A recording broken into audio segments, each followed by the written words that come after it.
Muito bem, para quem está acompanhando com imagens aí, tanto no Face quanto no YouTube, já está vendo o estúdio cheio, o estúdio aí com nossos convidados que vão conversar conosco a respeito de uma novidade que está chegando no site, no portal Hora Hiper, não é? O seu portal de notícias, o horahiper.com.br. A partir de amanhã teremos uma coluna para assuntos jurídicos e os dois advogados estão aí para a gente falar um pouco do que é que vai ser abordado nesta coluna. Muito bom dia.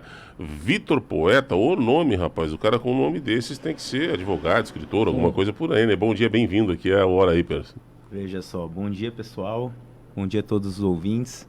Vamos lá, estrear essa coluna, ver se a gente consegue elucidar um pouquinho umas dúvidas do pessoal aí. O famoso juridiquês aí, transformar numa linguagem mais popular aí, esse juridiquês. Nem tanto, o juridiquês a gente tenta deixar um pouquinho aí para gerações passadas, o pessoal da nova advocacia, o pessoal está atuando hoje em dia, prefere conversar com uma linguagem um pouco mais próxima do pessoal. Acessível, né, cara? Com certeza. E também advogado Henrique Juliano. Bom dia, Henrique. Bem-vindo, cara. Bom dia, Rafael. Bom dia, Niltinho. Bom dia aos ouvintes. E é como o Vitor disse aí, nosso papel é informar um pouco mais a população, que hoje nós vemos muitos casos assim que acabam repercutindo na mídia e às vezes as pessoas acabam falando qualquer coisa sem ter um conhecimento específico. Então, o nosso papel é mais esclarecer isso, tornar isso um assunto mais comum na roda de conversa, de uma maneira mais fácil. Temos aí o caso da WatchKiss, que foi muito comentado no ano passado. Então, o nosso papel vai ser esse. Há uma conversa aqui nos corredores da rádio de que o Eric foi pedir para vocês fazerem essa coluna conosco para ajudar o Niltinho a não nos colocar em risco quando ele desce a lenha aí. Tem alguma coisa de verdade? Fazer em permuta. O que eu ia falar é que só não adianta. A gente só não vai informar o nome do LMC, como meu WhatsApp ontem à noite não parou. Recebi umas 20 mensagens, eu acho. Quem é? E eu confesso, eu não sei quem é. Até tava esperando. Mas se soubesse, também não falaria. Não falaria também. Estamos legais de problema, como fala o pessoal. Bom, deixa eu começar por aí, uma brincadeira. A gente começou descontraindo, claro, mas é interessante. Por que é que a gente não pode falar o nome da pessoa que foi detida pela polícia como provável criminoso, já foi identificado, mas olha, não se pode identificar ele. Me dá uma orientação pra gente aí. Então, vamos lá. Aí há o conflito de duas normas jurídicas. De um lado tu tens o direito de informação e do outro lado aquele princípio basilar da Constituição de que ninguém é declarado culpado até o trânsito em final da sentença condenatória. O que quer dizer isso? Enquanto eu tenho a possibilidade de um recurso, eu sou considerado inocente. O poder do Estado de punir, de investigar, contra o poder do réu, seja ele, né, entre aspas, um bandido ou qualquer um de nós, que é hipossuficiente frente ao Estado. Então, enquanto não termina isso, enquanto não há certeza e não dúvida, a gente não pode considerar alguém culpado.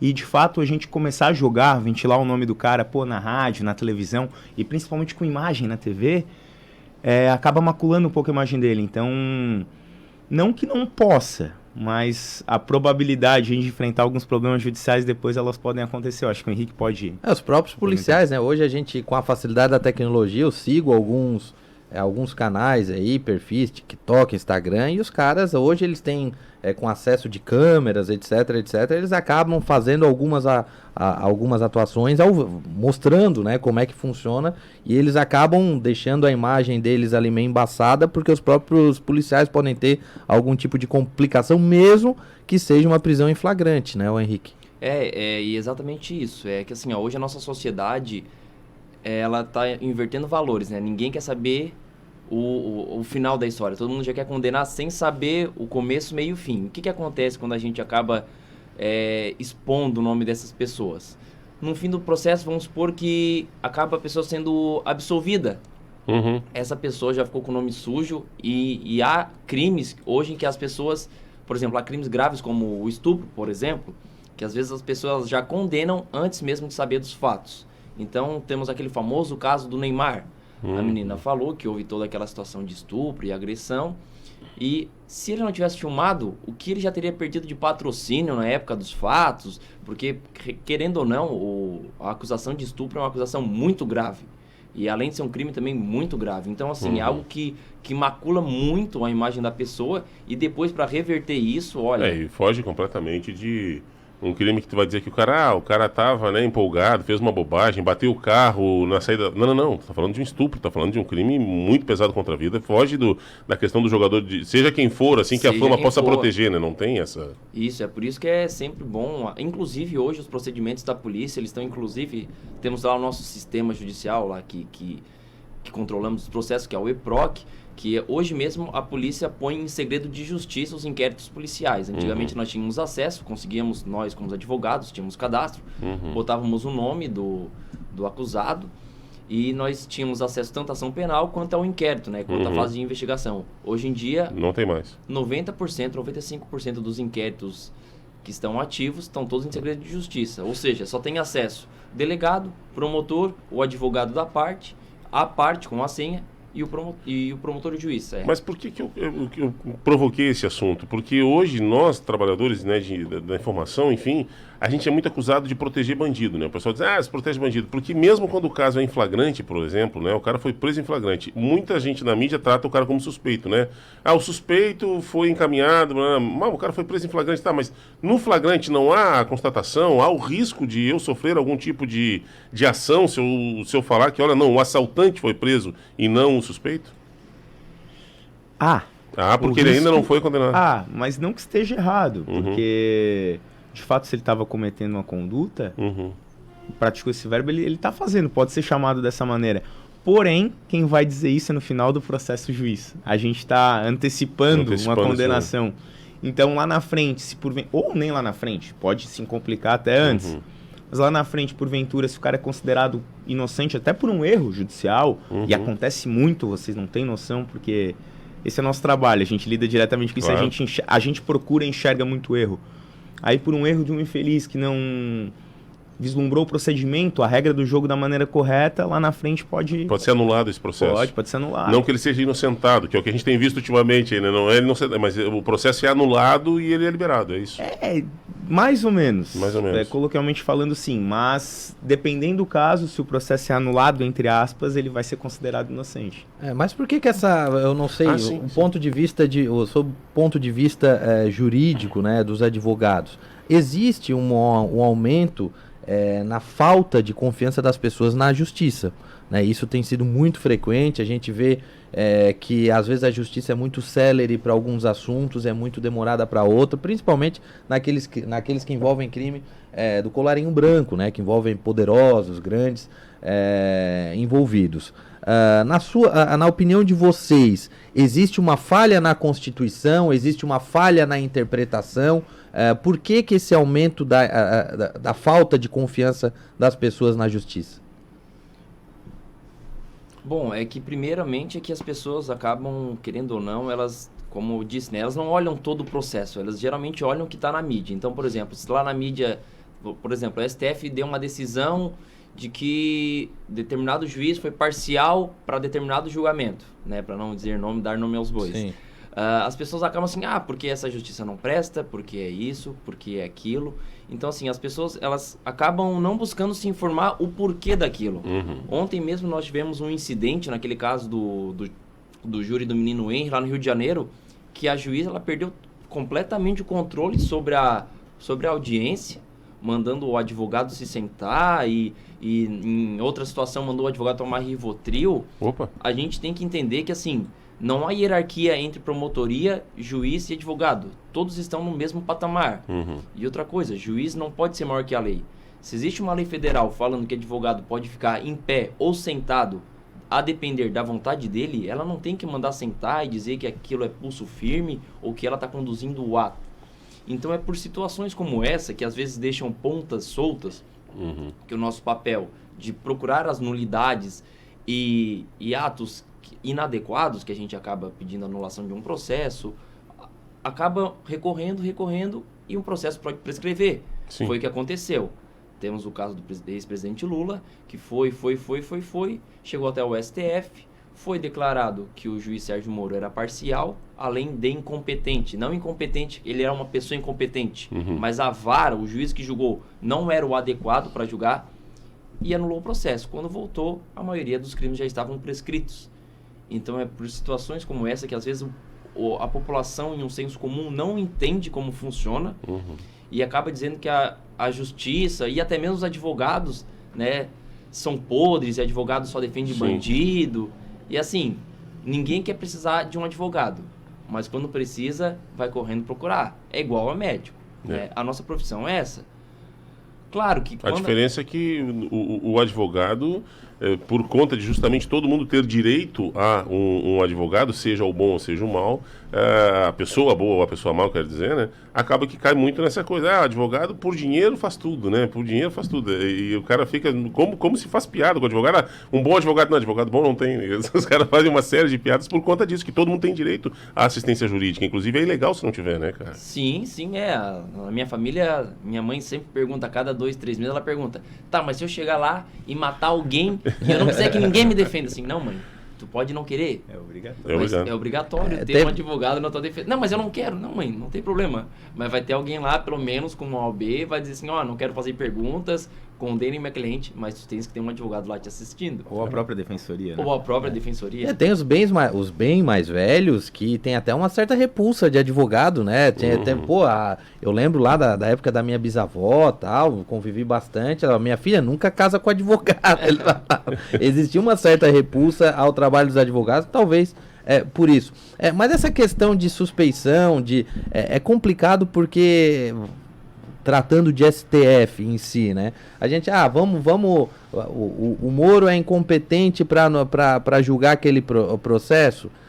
Beleza. Mas a gente tem outras, ali dentro do próprio STF, que é indicação política, tem outras suspeições que não são levadas em consideração, né? Eu acho que esse processo acaba... Vocês acham que o sistema de escolha de ministro de STF deveria ou poderia mudar? Olha, opinião própria. Sim. Eu acredito que deveria ser feito diferente, porque é indicação. Sim. E aí a gente sabe, existe uma troca de favores, existe um lobby muito grande. Hoje, eu, Vitor, enquanto advogado, para conseguir um contato em Brasília, para conversar com algum ministro, é muito complicado, preciso de uma ponte. Então, existem escritórios em Brasília especializados só com... Às vezes de ex-ministros, né? que é o verdadeiro absurdo. Ou assessores. Isso é complicado. Então, na minha opinião, acho que deveria haver uma mudança sim. Não sei o que o Henrique pensa sobre. E é onde a justiça não é tão técnica, né? Porque nas outras instâncias a justiça é muito mais técnica, digamos assim, né? Tem uma carreira, digamos assim. No STF, essa indicação pode fugir exatamente desse critério técnico, né? De escala de crescimento na carreira jurídica. Olha, né? nem só no STF. Existe uma... Bom, isso é público no nosso meio. Uma filha de um certo ministro que já foi indicado, parente do Collor, então você já deve... Marco Aurélio Mello. Deve imaginar quem seja. A filha dele, hoje, ela também é desembargadora do TRF. Olha isso. E ela do Luiz Fux, eu acho que é também, que é presidente hoje do STF. Eu não sei te falar, Niltinho, mas do Mello, sei que ela, mais jovem que eu, atualmente, já ostentava uma cadeira como desembargadora pelo quinto, era advogada. O Mello, mesma coisa, nunca passou num concurso na vida dele. Foi a Mariana Fux. Subindo.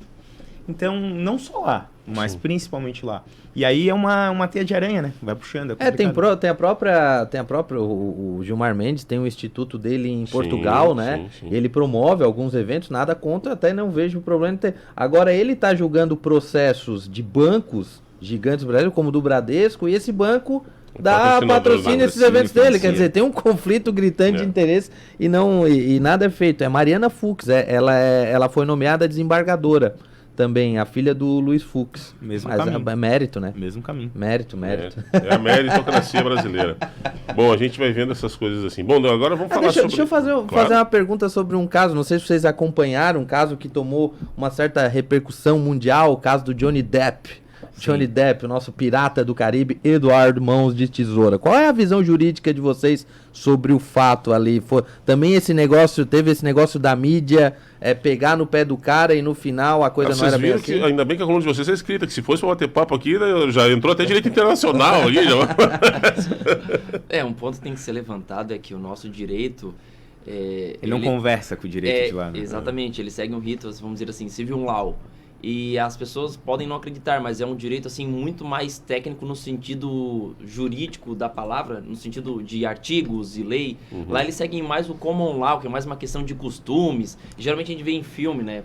Pega um tribunal e eles falam o caso X contra Y no ano de tal. Mas assim, o caso do Johnny Depp é o reflexo perfeito de como a gente não pode julgar as pessoas antes mesmo de ter uma decisão. Né? As pessoas trataram um cara como O agressor. um agressor, um crápula, o cara acabou perdendo patrocínio, perdendo papel Contrato, né? contratos e, enfim, Piratas do Caribe manchou a história do cara. Não estou falando que ele é uma pessoa santa, longe disso, mas também não sei Ao que tudo indica, agressor ele não era. Exatamente. Ele pode ser... Agora, após o julgamento, a gente viu que agressor e estuprador, como foi levantado no tribunal, ele não pode ser considerado. É por isso, em situações como essa, que a gente não pode tomar um partido. A gente pode, assim, olha, tenho a minha opinião de que não podemos acusar que... Não, ele é. Porque situações como essa, o cara perdeu o patrocínio, então, assim... Se imagina para uma pessoa que tem muito dinheiro, já sofre uma situação como essa de ficar assim recolhido, imagina o LMC ali do Chiquinho. LS Jack. Cuidado com o LMC. Aliás, já estão perguntando aqui, estão pedindo. Teu amigo Paulinho Americh, quer que tu conte só qual é o partido? Ele Não posso falar, Paulo. Eu vou falar no final do programa. Só pro seu elite da Pinote lá em Braço do Norte. Segura aí. Mas é sobre... E pior que a gente fala sobre... de fato demora, tem o processo jurídico no Brasil, ele é muito lento, né? Não sei se vocês concordam comigo. Mas esse caso do Johnny Depp, eu até achei que era recente, mas também já faz... desde 2016.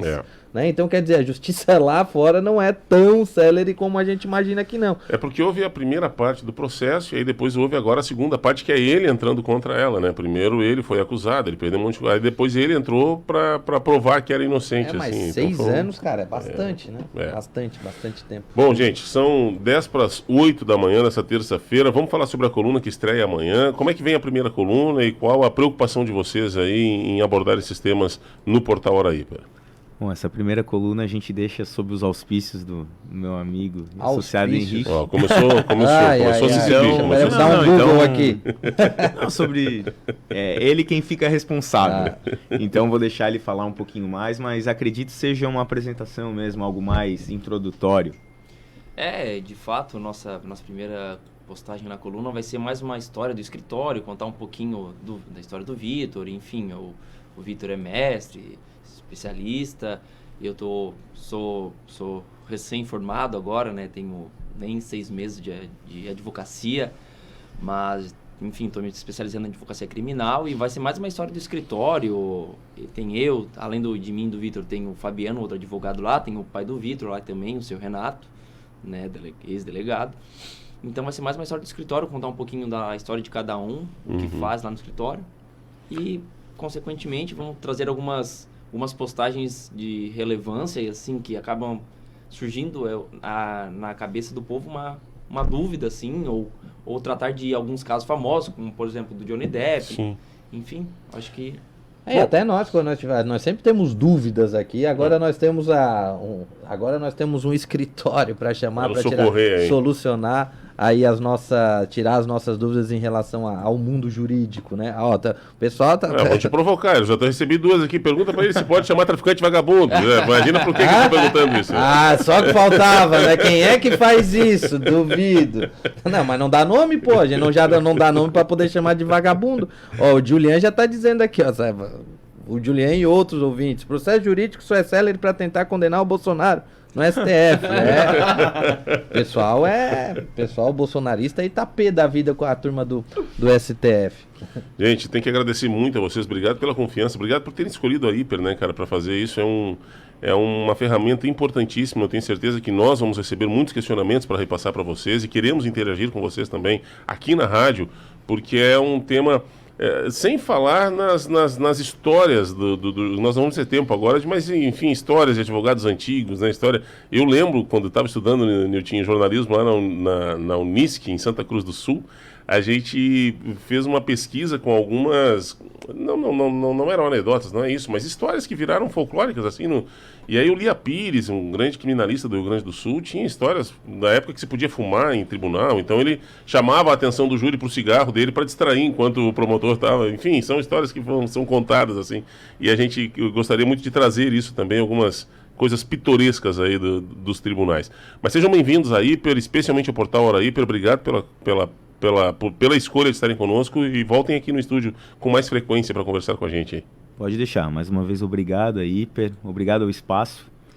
Voltaremos, temos bastante história para contar e, de novo, à disposição para a gente conversar, tirar dúvida. Essa amizade antiga com o Niltinho, tem história para contar do Niltinho também? Se a gente procurar no fundo do baú, Pode processo. Já tenho do teu lado. NCV. Ei, bem-vindo, cara. Obrigadão, valeu. Obrigado, Rafael. Obrigado, Niltinho. A todos os ouvintes. Agradecer a nossa nova parceria. E tem muito fruto ainda para ser gerado.